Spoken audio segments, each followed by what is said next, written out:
In this video, we will discuss perimeter and area of multiple shapes. Let us start with what perimeter is. Perimeter is the distance around the figure. So in order to find the perimeter, I want to add up all the values of the sides, and that's the distance around the figure. For the area, it is the actual space, the two-dimensional space that the shape takes up. So for area, I want to find the size that I'm occupying on the page. So area is always two-dimensional, so it's always a flat surface. Volume refers to 3 dimensions, but for area, it will always be a flat figure, and I want to figure out how much space it occupies in total. So let us start by discussing the perimeter of a square. So a square has all sides of same length. That is, in this case, it is S. So if I want to find the perimeter, all of the sides would be equal to S. So it's S plus S plus S plus S, or simply 4 times S. The area that the square occupies on the flat surface then would be S times S. So if I multiply this S and that S with each other, I find that the total space that it occupies on a flat surface. For the rectangle, the perimeter is length plus breadth plus length plus breadth. But you can see that I have 2 lengths that I'm adding up to each other and 2 breadths. So I have the perimeter as 2 length plus 2 breadth. Now area, the flat space that it occupies, is length times breadth. So I need to multiply length with its breadth to find the total space that it occupies on a flat surface. Now, let us move on to triangles. The perimeter of each of these triangles would be calculated the same way. It is simply by adding up the lengths of the sides of the triangle. So if I say T plus S plus B for both triangles, I would find the perimeter, or the distance around the triangle. The area of a triangle is different because we need a perpendicular height. And in grade 8, you would have learned how to find the perpendicular height. But let's revise. The perpendicular height is the height that is 90 degrees with the base of the triangle. In the triangle on the left, the perpendicular height is on the inside of the triangle. And the triangle on the right, the perpendicular height of the triangle is outside of the triangle. But notice it is adjacent or right next to the base.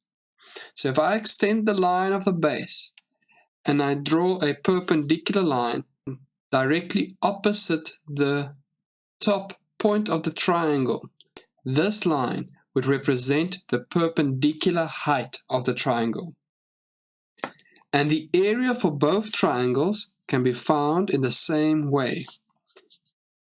It will be half of the base value times the perpendicular height.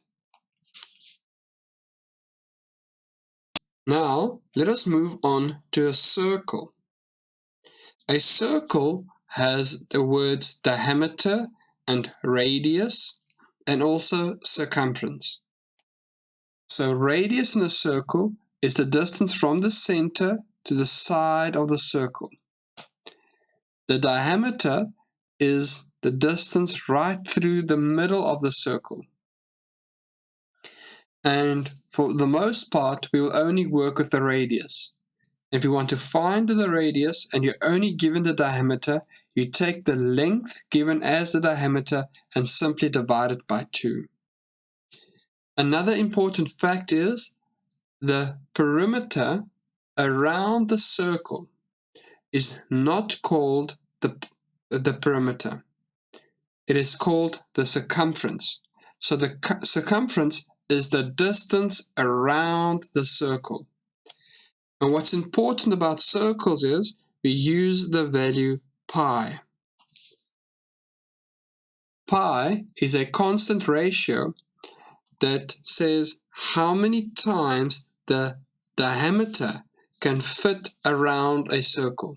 So the value for pi is 3.14, and it's an irrational number, meaning the decimal values continue forever. But what it means is the diameter of the circle can fit around the circle 3 full times. So it's 1, 2, 3 full times, and there will be a little space left, and that space is represented by the decimal value. So to find the circumference, or the distance around the circle, I say the circumference is equal to 2 pi r. And the area of the circle is pi times radius square. Now let us move on to the parallelogram. For the parallelogram, we have opposite sides are equal in length and opposite sides are parallel. So if I want to find the perimeter, I say it's A plus B plus A plus B, or simply 2A plus 2B.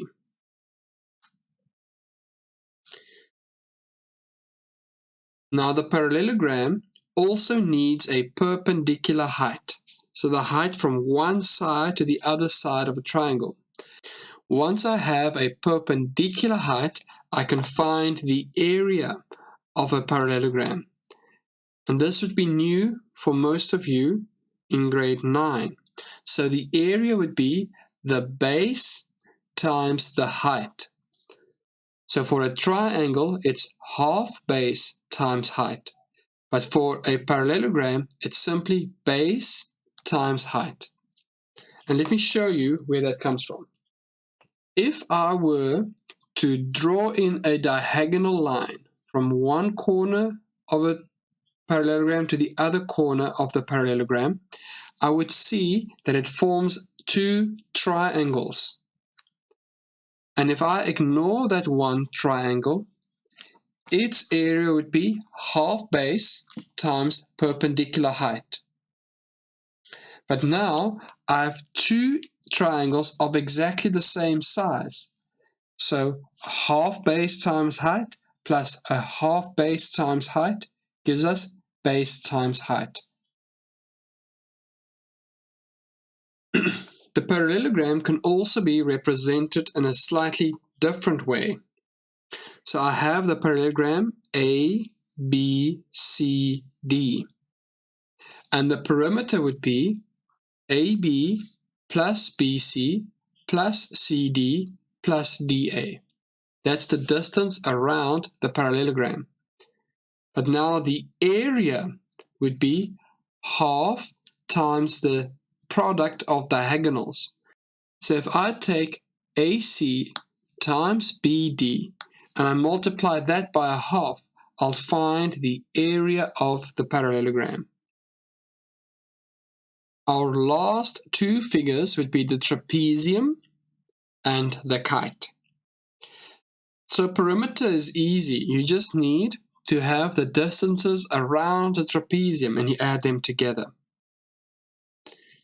But the area is slightly different. It's important to know for the trapezium, I also need perpendicular height. And for the area, I need the lengths of two sides opposite each other. And those sides would be the sides that are parallel. So if I take this pair of lines that are parallel and its perpendicular height, I can find the area of the trapezium. And that area would be half times A plus B times the perpendicular height. Let me show you where that comes from. If I create a diagonal line in the trapezium, I create two triangles. And both of these triangles share the same height. For the one triangle, the height is on the inside of the triangle, and for the other triangle, the height is on the outside. But because these lines are parallel, the height would be the same. So if I were to ask you to find the area of the pink triangle, you would say half base times height. And if I were to ask you to find the area of the blue triangle, you would say half of the A value times the height. And now with the trapezium, we simply add those values together. So I can say the total area is half B times height plus half A times height. And in our next chapter, we learn how to factorize, which means you're going to learn how to rewrite this expression in a bracket form. Our last figure is the kite. And the area of the kite is the same as the area of a parallelogram. It's half times the product of the diagonals. So it's half times AC times BD.